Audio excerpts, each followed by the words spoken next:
Hey, yo, check it. Welcome back, hero. My word is my sword, Hokage and Batosai, pulling the blades out of the forge, yo. Prior to my knowledge of the Force, was thinking Jedi, but through obtaining holocrons from both sides, I'm under gray skies. Everything that glitter ain't kyber crystal, my mind to lift you. In this time we shine together, disarm your pistol, yo. Welcome to the SwordCast, my wordplay, my swordplay when blades clash.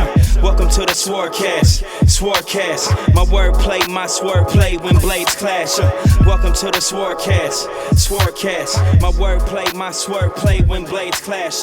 Welcome to the SwordCast. All right, I'm ready to get it popping whenever my you are. wordplay, my swordplay when blades clash. Yeah, man.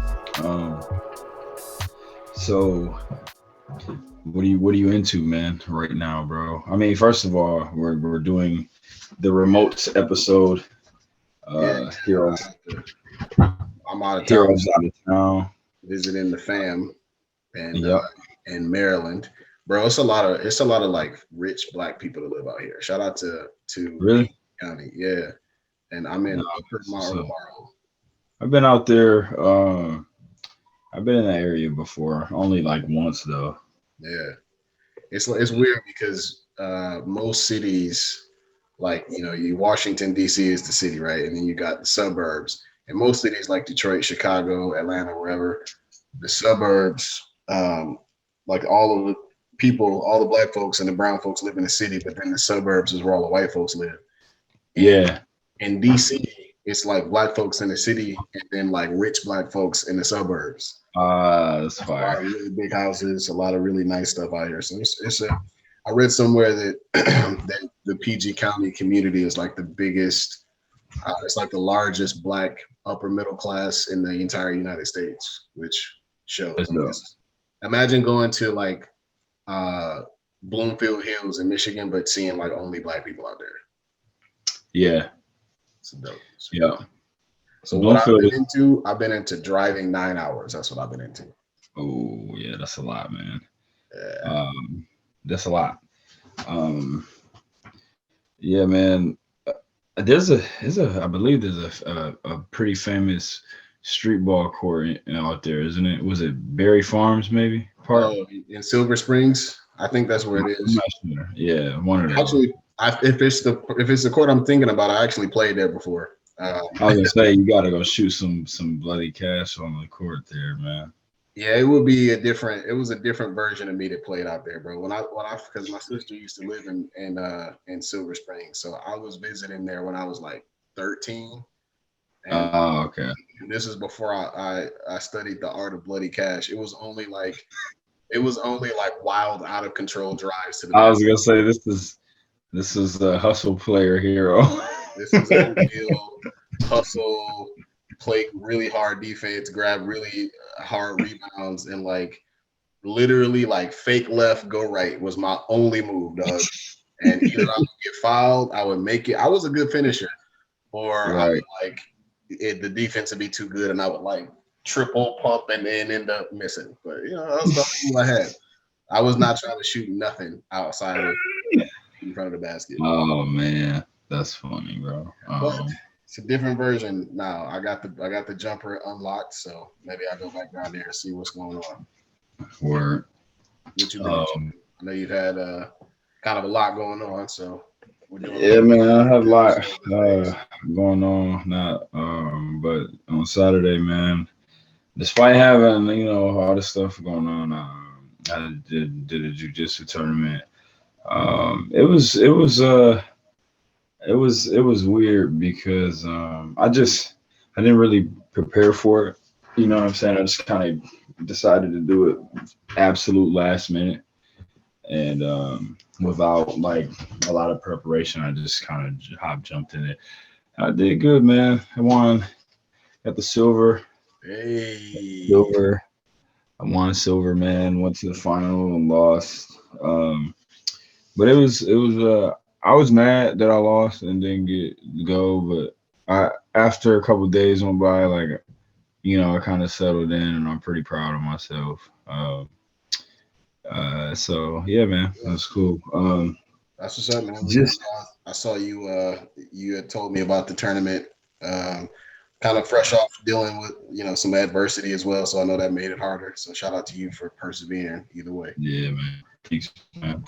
And yeah, man. Like, and I was just explaining. To a friend of mine earlier. It's when you do like the tournaments aren't for everybody. You know what I'm saying? It can be pretty frustrating because of the point thing. Because I don't go for points. Like, I just try to hit submissions, and I get in trouble sometimes because you know what I mean? It's like the difference between jiu-jitsu, the martial art, and jiu-jitsu, the sport. You know what I mean? Oh yeah. And we were talking about that in the Discord a little bit.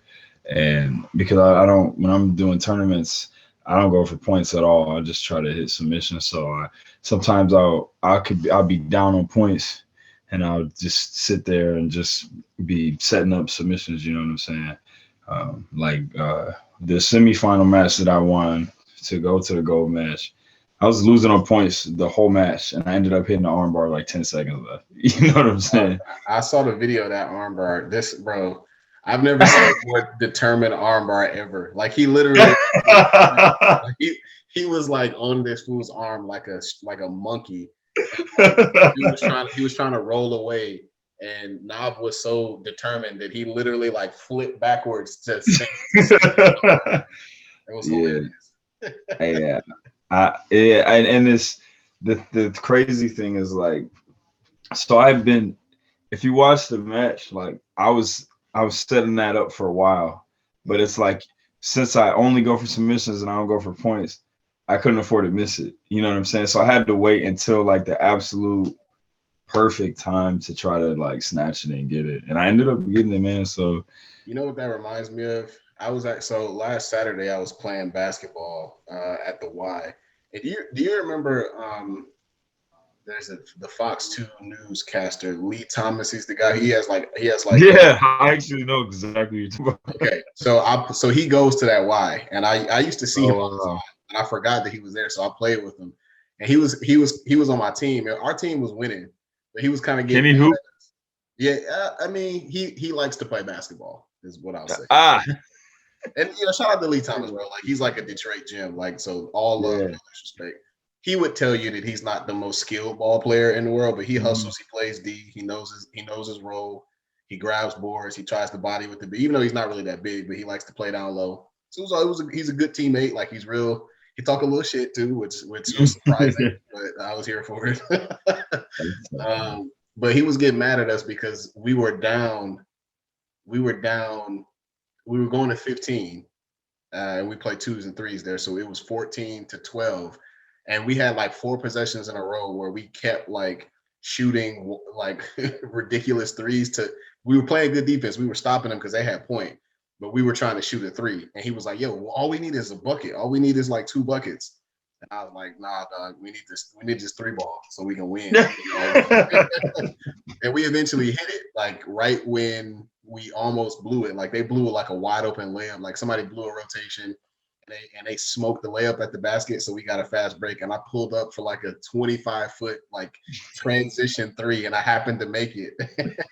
Yeah, like, I used to.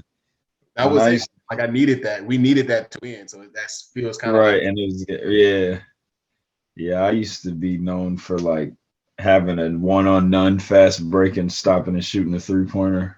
Oh yeah. And pick up. I'm doing that every time. Never taking it with it. Bro, especially with the way that my knees are set up these days. Like, I'm not trying to bang with nobody in the paint. I'm not trying to go to the basket and do a whole bunch of and land awkwardly. No, like, I'm trying to set some screens, play some D. If I drive to the basket, I'm trying to kick to get penetration. Otherwise, I'm coming off screens and shooting jump shots. That's it. And good shooters are good screen setters, because that's how you get open. That's how you get open. Hey, man, the screener is the one that's open, not the person who always the screen. Yes, always the screener that's open. So. Yes, sir. That's what's up, man. But yeah, man, just that, and yeah, man. So quick wrestling recap. Money in the Bank was yesterday. I actually watched it. I gotta admit, man, it was a good show. It was probably the best WWE pay-per-view that they have had. It was probably the best WWE pay-per-view that they've had in like maybe like 2 years. Like it was pretty good. And Since then like Kofi Mania, you think? no, yeah, probably since like something like that. Like it was, and it wasn't even, in my opinion, just my personal opinion, it wasn't even like spectacular. It was just it was solid. Like you could watch it all the way through. Like It, they it haven't was had a not terrible. yeah. You know what I mean? Yeah. Exactly though. Like it was not terrible. Like I was surprised. It was just solid. The best match I thought Charlotte Flair and Rhea Ripley tore a house down. It was I thought that was the best match. The men's Money in the Bank match was good. Big E won, so that's dope. The women's Money in the Bank match was okay. Nikki Cross won. I didn't really want her to win, but that was cool. I mean, Roman Reigns beat Edge. Then John Cena came out at the end, and everybody went crazy. You think which are they going? I don't care. Okay, so what are they going to do here? Are they going to use John Cena to put Roman Reigns over even more, or are they going to try to end the storyline with John Cena? Oh no, they're gonna probably try to put him over even more because I don't see Cena really returning to wrestle for real. I mean, I didn't kill it. I mean, Bobby Lashley kind of destroyed Kofi. And I think that Bobby Lashley has surprisingly been booked really well. I think he's been a very well booked champion. Like he's a monster. They've booked him like a monster, and he's actually been booked pretty good. So I was cool. I was actually okay with that. And I think the proper thing is to have Big E cash in on him and become the champion, kind of avenge Kofi getting his spot. Yeah. I mean, and Big E's dope, man. So I think he's long overdue to be the champ. So for sure. But yeah, man, this was a solid show. I was very, very pleasantly surprised by that. So, but yeah, man, did you see Space Jam? I did, and I got one question for y'all, man. Which one of y'all woke up Which one of y'all grown ups? Which one of y'all 30-year-olds woke up this morning angry about a kid's movie? Just a simple question, man. Which one of you losers woke up angry about a children's movie? Bro, cats are acting like Michael Jordan gave an Oscar performance in the first Space Jam. Bro, go back and watch as an adult with your adult eyes. Go back and watch the first Space Jam. That movie is like, again, I love Space Jam. It's one of my childhood movies. Like I watched it a million times. But as an adult, you go back and watch that movie. The movie is like awful. Like it's just like nonsense. Like, bro, the plot is that Michael Jordan gets sucked down a golf hole into Looney Tunes.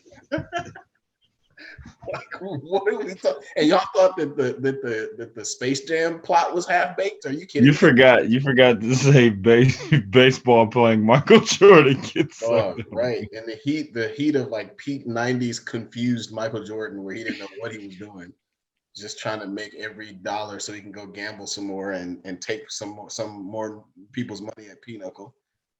Here he is. Hustling Daffy Duck. I mean, so how did you feel? I mean, obviously I love the old one. We all love the old one. How'd you feel about the new one? I thought it was fine. I thought it was I don't have any kids, so like I watched it from a different lens. I watched it from like just let me go down nostalgia road and enjoy the ride. And it was silly. It was super silly, right? Like it was like I liked it. I saw it with my kids. I thought it was hilarious. I didn't have a problem with it. The only thing that I could go ahead. Well, I was gonna say, the only thing I really, if I had to pick something about it, I liked the actual basketball parts from the old one more than this one. Oh yeah, it was like MJ was straight up like hitting jumpers. You know what I'm saying? in the game against the Monstars. Yeah, he was straight up like running the triangle and getting getting game shots. Yeah. If I had to point out a nitpick, I would say that I was the level of like product placement and ridiculous WB cameos was I was not expecting that. That was like a little overkill.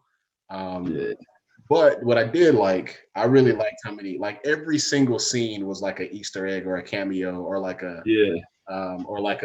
a reference to something else. And most of them I picked up on, and I was like, okay, so this is how they're trying to appeal to the adults, not with some like overarching like story or message. They're trying to like, hey, you remember this little tiny random piece of, so like a great example is the oop that Lola Bunny threw LeBron, like the D-Wade pose, right? Like that was fire. I love that. That was really dope. And they had every scene had like a moment like that where you could kind of point out like, oh, that's where that's from. So I thought that was pretty cool. I did too. I liked it, man. Who was your favorite character in the new movie, and what part did you think was the funniest? So the funniest I'd have to think about some more, but I love Robo Dame. I love Dame Time. He was so cold, bro. Yeah, that was sweet. So dope. He was so cold. Like I mean, so I know they've done like the whole slow motion thing to death, where like everything and let me like mess with things while everything is going in slow motion. Yeah. They've done that a lot, but the way they did it with Dame was really, really, really good. Yeah, it was cool, man. I liked it. And I love the way how they positioned him as like the ringer, like he was the difference maker, which is pretty cool. As far as the funniest part, I can't really remember. I mean, I think LeBron has some zingers. He has some one-liners that kind of made me chuckle. Like, oh, okay. I mean, he wasn't a great actor, obviously, but he has a little bit of comedic timing that I thought was pretty good. Yeah. Yeah, that's true. I think my favorite was probably Lola. I like Lola in the old movie too. She could hoop, you know what I'm saying? For sure. Like the way she talks. She was I thought she was probably my favorite. I thought the part where Wile E. Coyote made all them clones of himself on that was hilarious. He always nothing ever. Had to explain it to my daughter, like his whole gimmick is that he be having these elaborate schemes that never work, and he always messes up at the end. So, okay, that was hilarious. Here's one thing that I did notice. You know how we always talk about the Toon Force and how it's like they're like crazy powerful. Yeah. At the beginning of this movie, dog, like Bugs Bunny is a Franklin Richards level reality warper. Oh no, he's immortal. Bro, it's not only is he immortal, he's just like he was just like waving his hand and like changing reality on like a universal scale, bro. Like Bugs Bunny is all powerful, dog. Like, and me and Greenlee always have the debate like who's got the most powerful Toon Force. My vote is usually Bugs Bunny, but he always counters with like Yakko Warner from animated. That's a good one. But bro, Bugs Bunny got some new feats now that like are leaps and bounds. He is a universal level reality warper, dog. He's got the reality gem on like built in. He is ridiculous. He hit the in and out step back crossover too. Yeah, at the end. I love that. Yeah, that's like one of the moves that we work with the kids too. I know. I loved it. Yeah, man, I thought it was good, man. Y'all stop hating that movie that was made for children. But yeah, man. So let's talk about the big thing, man. This is gonna be a short episode, but just the meats and the potatoes, man. The Loki season finale. Before you take us through this, I just want to say this was definitely like our comeuppance for Marvel, kind of just playing with us for the WandaVision. You know what I'm saying? Yep. So yeah, man, go ahead, take us through the finale of Loki. Yeah, man. So finally, after all the pointing at the ghost and the pointing at the cellophane glass and like the circling, watching all the YouTube videos with the random red circles and the arrows pointing in different directions and us always being wrong, and not just us. I'm talking about all of y'all. was wrong. We finally hit on one. But now here's the thing. Like before we go through it, I do have to say this. And this is I'm nitpicking a little bit, I admit, but I mean, if I had the soundboard, I would play the "Hey, well, actually" right now. But it's an important detail. It's an important detail. Obviously, they have, even though they didn't drop a name, they had like the theme. The idea here is that they have strongly indicated that Kang the Conqueror is going to be the next villain. However, we did not see Kang in this episode. That was not Kang the Conqueror. That was who we know. So specifically, I think we actually know exactly who that was. So this is my theory, not just my theory, a few people's theory. So what we saw was a variant of the individual who would become Kang the Conqueror, right? So in the comics, Nathaniel Richards is Reed Richards' grandson times like 1,000 in the 31st century. Discovers time travels, discovers the multiverse, all the stuff they explained in the episode, and throughout time, he eventually becomes the character, the villain, or one of the versions of himself becomes Kang the Conqueror, the main villain. And there's like a million different versions of Kang. The person that we saw, He Who Remains, and who I think that was probably Immortus, which is. I was just about to say, yeah, he's Immortus is another. Yeah, it's like the oldest version. That's like the original Kang, kind of the original person whose variants would become Kang the Conqueror. So that's who I think it was. Yeah, and in the comic books, this Immortus and Kang is always in different time periods, different things. Been in Egypt, like, you know what I'm saying? Like he's. So I agree with that, and I think that we will see Kang the Conqueror, but like you said, I think this is more like an Immortus or just him, one of his characters before obviously he became Kang the Conqueror. And we actually saw the bust of Kang at the end. Yeah, that was for real Kang for sure. But the character that Jonathan Majors played was not exactly Kang. It was, and I thought that was dope. I thought that was really clever. I actually thought that was better than him saying like, "Oh, I'm Kang the Conqueror." That's I thought this was a way more clever version, a clever way to do that. Yeah, I liked it. I liked it a lot, man. And I just think that we needed that. You know what I'm saying? Because for us to be like, and we said before, like, just because your theory's wrong doesn't mean the show's bad. You know what I'm saying? Yeah. But it can be a little frustrating when your theory's wrong, but there is no other thing. You know what I mean? Like where you were wrong, but there's also nothing in place of your wrong theory. It's kind of nothing. You know what I mean? It's just like kind of like a wet fart. Yeah. Like no, it's not Pietro from the Foxverse. It's just a random guy. It's just exactly. You know what I'm saying? 100%. Yeah, that's exactly what I mean. I'm still hurt about that, bro. Like, y'all know what I'm saying, man. Like, it's not Kang. It's not Kang in that castle, guys. It's a cat. Yeah, I honestly thought, because I didn't know that they would have the balls to show Kang. I was very surprised. I didn't either. I was very surprised about that. I thought that it was gonna be. I even said to myself out loud, like, bro, it's about to be something whimsical, like a deer or something, like just something like symbolic. I thought it was really dope, man. And so I'm kind of wondering if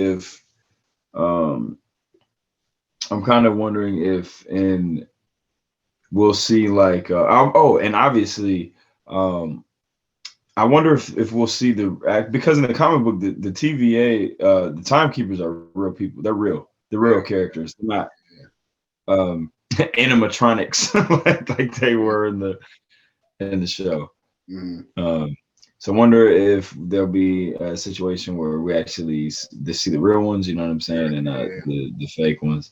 But yeah, bro, and I mean possibly even bigger than the Kang introduction was the confirmation of the multiverse, man. Bro, how long have I been saying this, dog? How long have I Bro, been for saying like this? 2 years. Dog, I called this from so long away. This is probably my biggest win. I feel so gratified. I think it's got to be. I think this has to be your. This is. You definitely called it like 2 years ago, so I think this is. It's a big prediction W, man, for you on the nerdosphere. So to be clear, we're talking about the advent of a Secret Wars, some version of the Secret Wars. I don't think it's going to be exactly Secret Wars 2015. It's not going to be exactly Secret Wars from 1984, but it'll be some version of like a multiversal conflict that will probably end in the merging of a universe. But see, the one thing remember another thing that we called that is potentially maybe could happen, or it might not, is that they might do the Secret Wars thing and replace Doom with Kang. And I don't want that to happen. I don't either, but here's what could happen. Here's what they could do.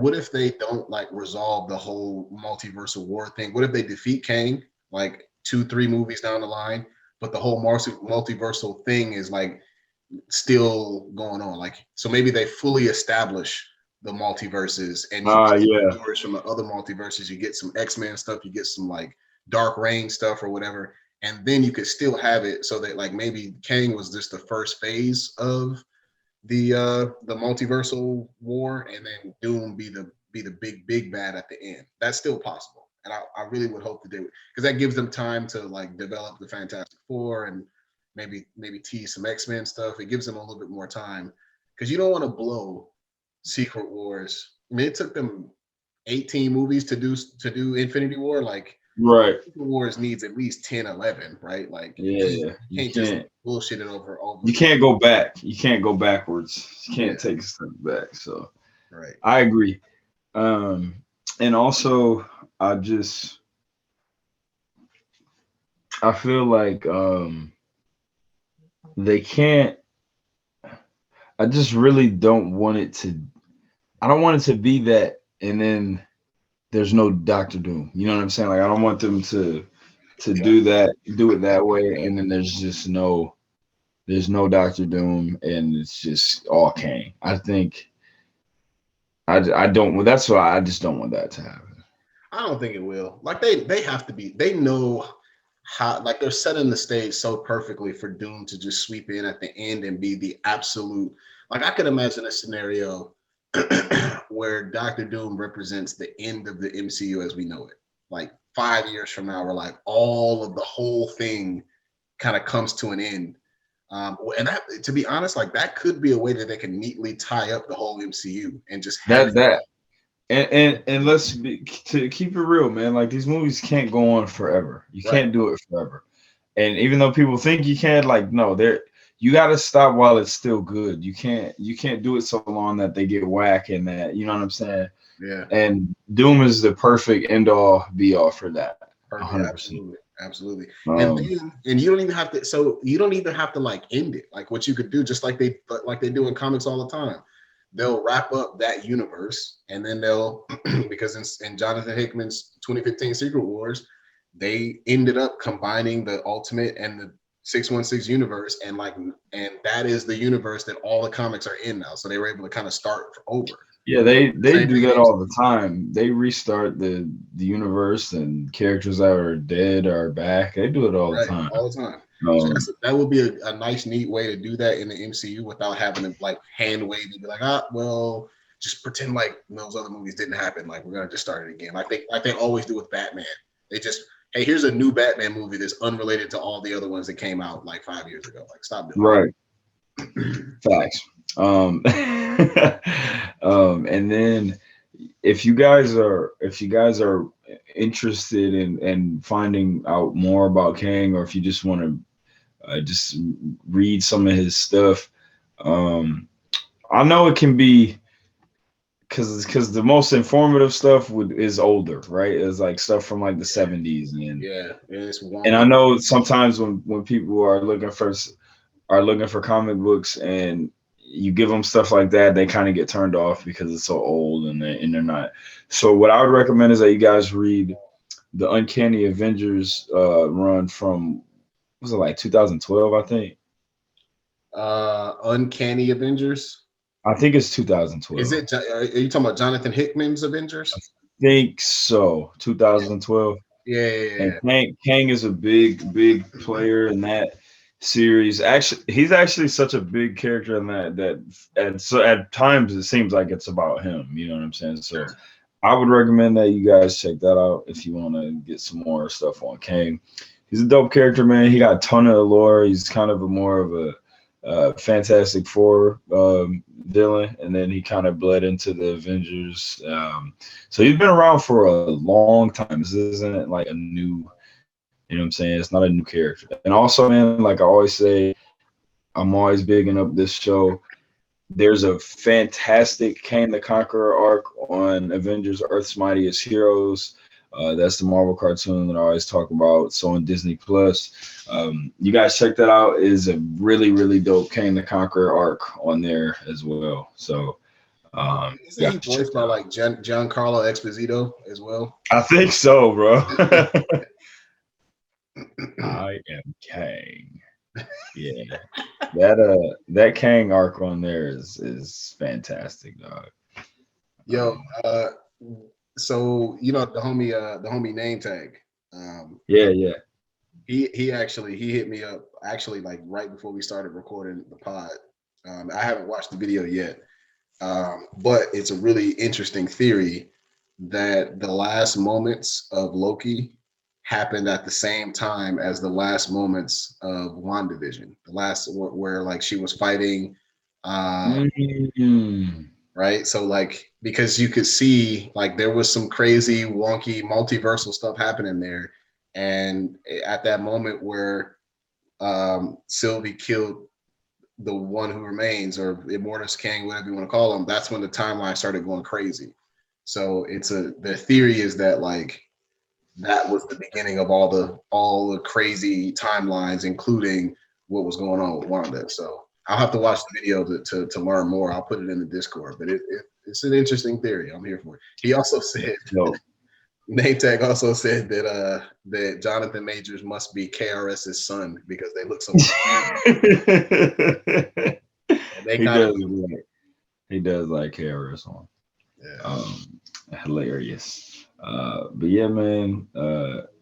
Shout out to Name Tag. Hey, super dope artist too, dope MC. Yeah, he's a talented artist too, man. If you guys should check him out, man. Name Tag. He's dope. And also, this is the week, man. I'm going to see Snake Eyes on Thursday. I already got my tickets. Yeah.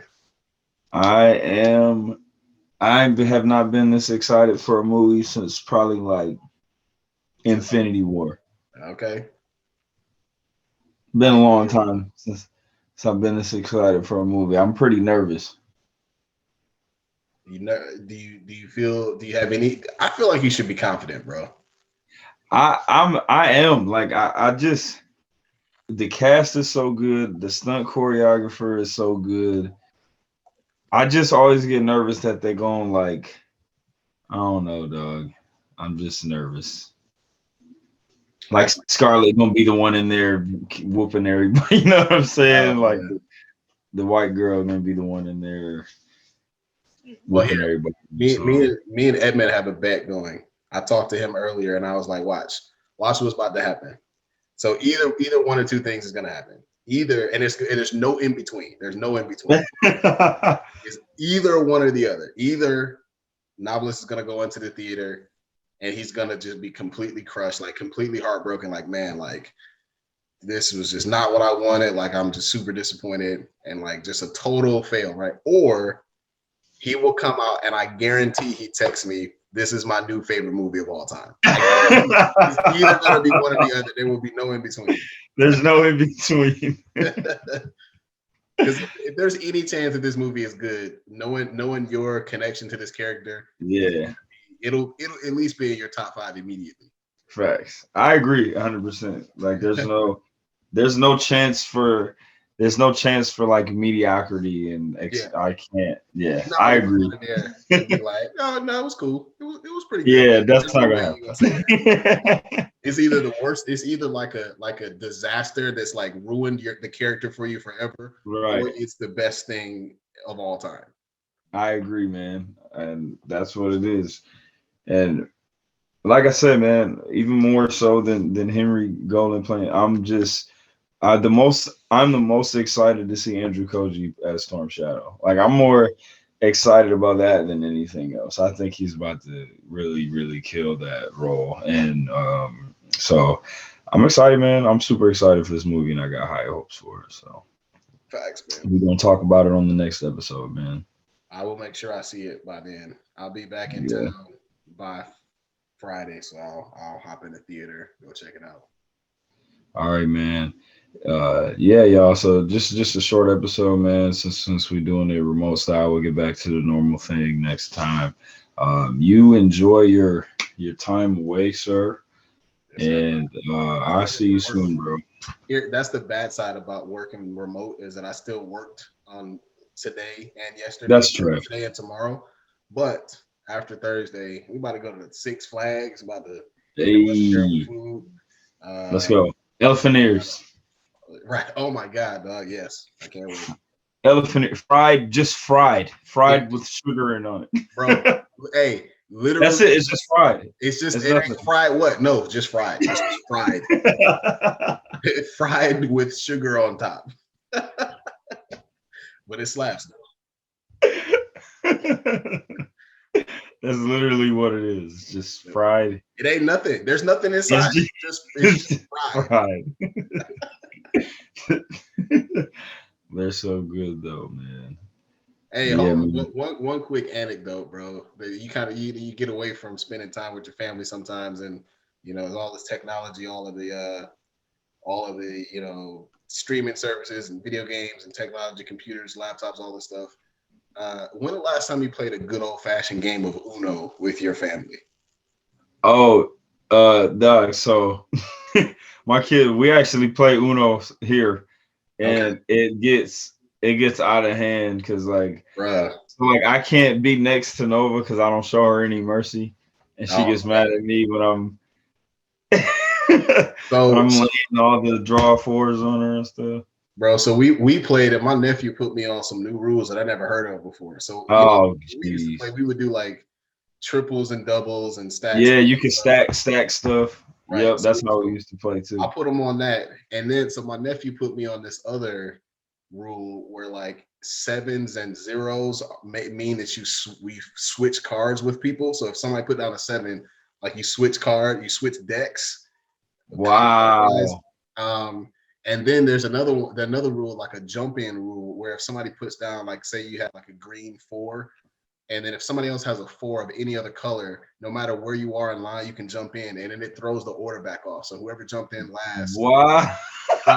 Yo, Cass just be making up rules, though. It was crazy, bro. The last, but then like it just so happened to work out for me, where like.